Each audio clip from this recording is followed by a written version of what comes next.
In Islam, we are taught that Allah created angels, humans, and shaitan. Each of these creations is different, especially angels and humans. Well, we're not inviting the shaitan into discussion, okay? Angels were created from light, and humans were created from clay. Angels have no free will while humans do.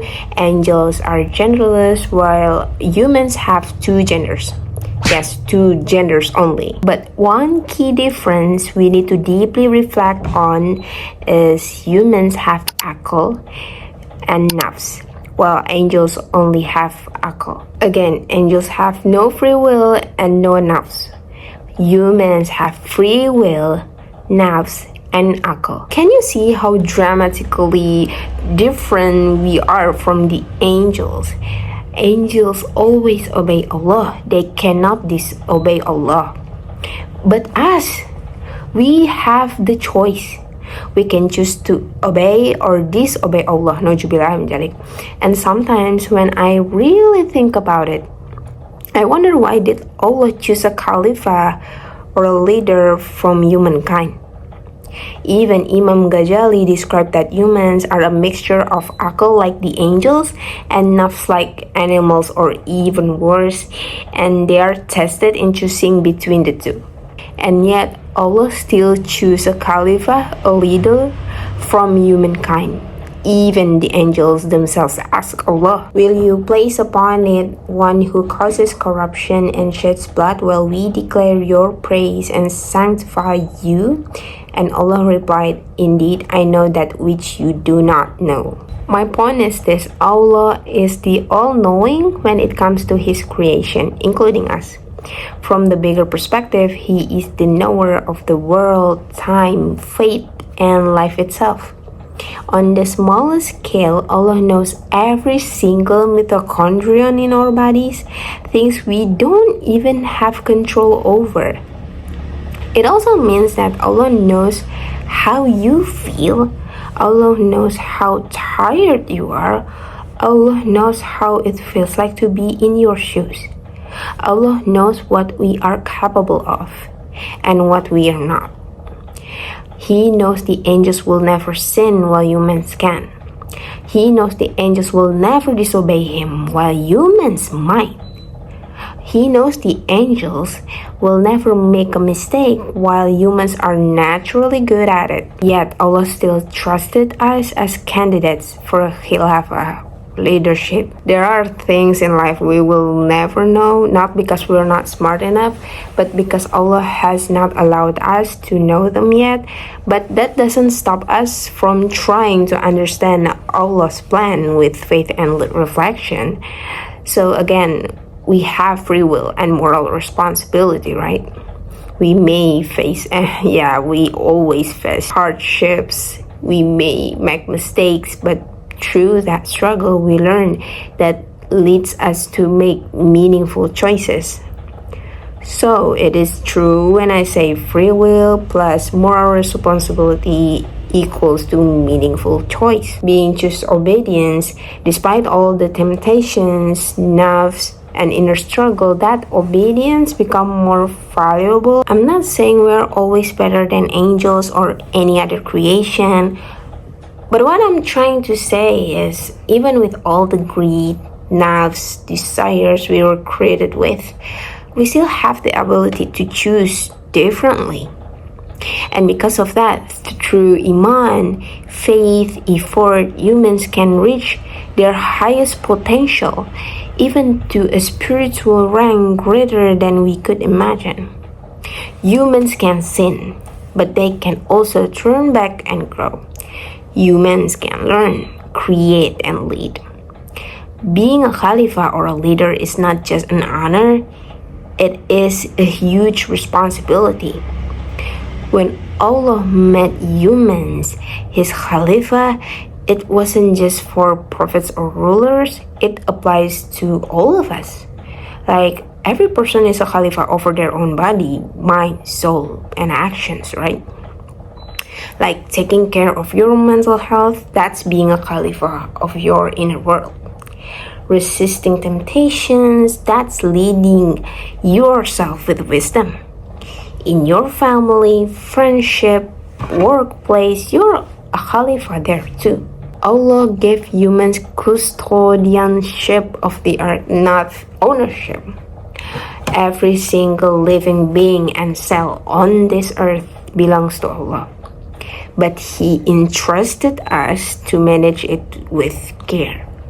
No matter what kind of Khalifah you're in, Khalifah is always about trust and action. And with that said, Allah knows exactly how far our capabilities go. He knows how easily we fall into our darkest points, yet He still chose humans to be Khalifah. Yet He still forgives us. Let's say self-hatred is your current pace in life. You might think you're weak, unworthy, or you deserve to be in this situation, but you might have forgotten that our weakness is also part of the test and a part of the beauty. Allah placed you in that situation as part of your journey in learning how to lead yourself. He puts us through hard situations to raise us, to place us in a higher position or degree as human beings. Allah chose humans, even with all our flaws and weaknesses. He chose us with them, because through struggle, we can reach a station even higher than the angels. Allah is Ar-Rahman, the most merciful. Your darkest point is not the end of your story. It's not the end of your life. It's not the end of your journey. Allah knew you would go through these hardships, but He also gave you a door back every single time. Allah knows how vulnerable you are and how imperfect we are. But being a Khalifah doesn't mean you're perfect. It means you keep trying, you keep hoping, you keep returning. So start being a Khalifah for yourself, Allah knows a Khalifah is also human. Start being a Khalifah for yourself. Start thinking of yourself as the leader of your own life. Because you are. Thinking yourself as the leader because that's who you were always meant to be. All of us have problems and critical points in life. Sometimes being human means you might fall over and over again. But your honor lies in how you get back up. That is how a Khalifah should be. Someone who knows how to bounce back from the challenges of life. Imagine you are on a boat and it's about to sink. The captain panics, grabs a lifeboat, and saves himself, leaving you and the rest of the crew behind. The crew start yelling, forcing the captain, panicking. Maybe you'd panic too. You might shouting every animal name from the zoo at him. But pause for a second. What is the bigger focus in that critical moment? Is it telling your captain that you know where the One Piece is? Is it screaming that you're about to become a shark's dinner?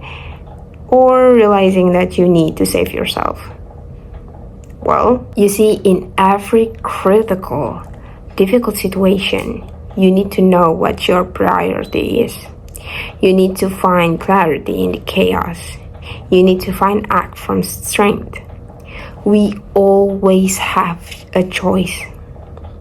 We always do. Even when the most tempting one is to do something wrong or not solving the problem.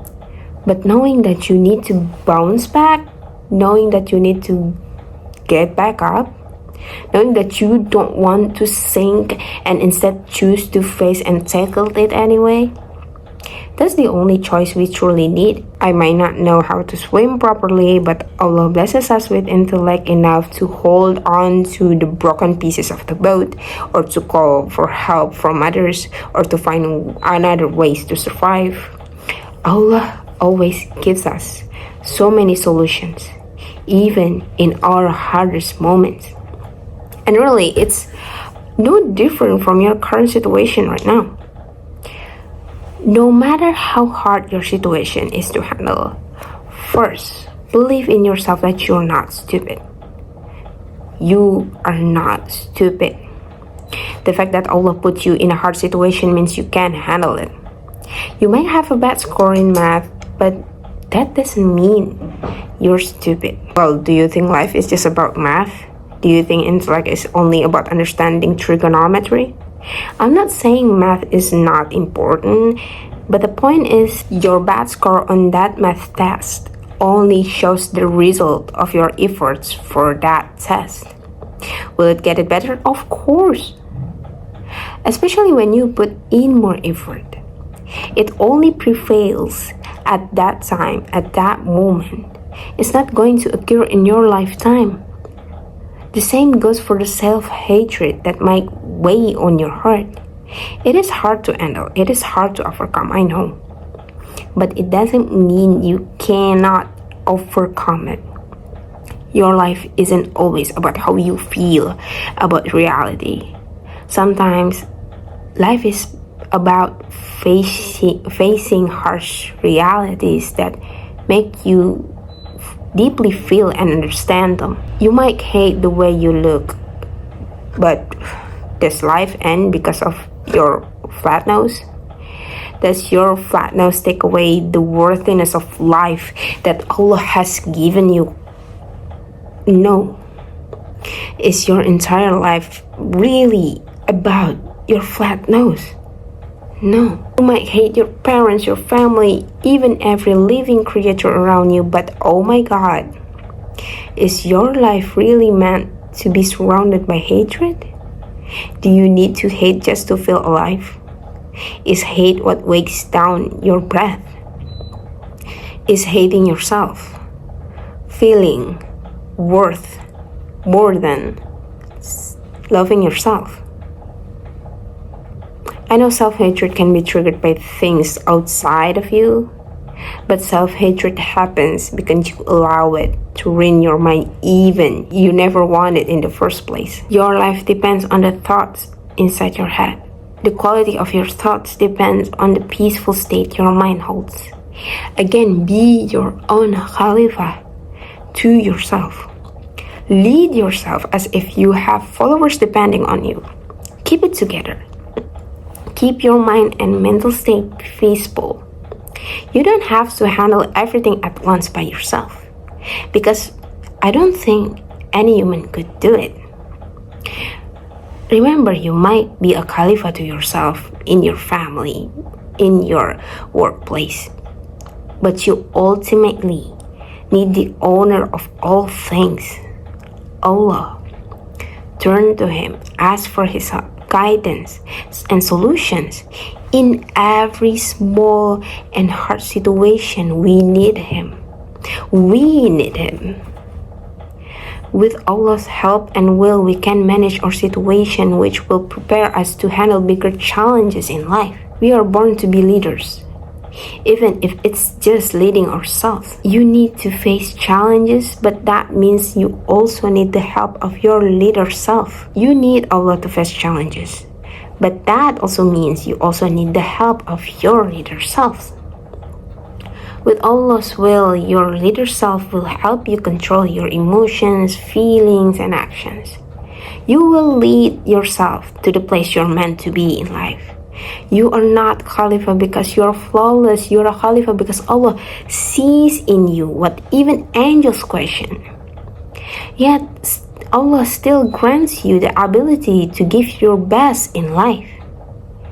And for just you know that Allah's help is wider, bigger, and more powerful than your darkest night, than your one single problem. You know, you just need to start putting yourself as a leader. Okay? It's the end of episode 5 of convincing you to stop hating yourself. Thank you for watching. Assalamualaikum.